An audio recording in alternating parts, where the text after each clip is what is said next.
Welcome to the Genius Factory. Enjoy the video. In this video, I will show how to program an Audi Q3 key fob. Start by sitting in the driver's seat with the working key and keep the new fob within 3 feet. Turn the ignition to position 1, then back to off 3 times, ending in position 1. Press the lock button on the new fob once and wait for the door locks to cycle to confirm programming.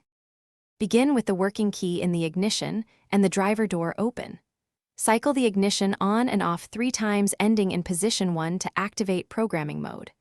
Press the lock button on each fob you want to program and listen for the door locks to cycle as confirmation. Once all fobs are programmed, turn the ignition off and test lock, unlock, and trunk functions from each fob to verify success.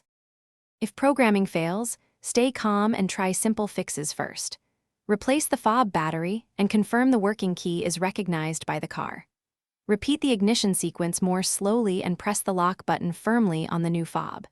If the locks do not cycle, move the fob closer to the steering column and retry. For persistent issues, consult a dealer or locksmith for diagnostic tools and backup programming options. Thanks for watching. If you found this helpful, don't forget to like and subscribe.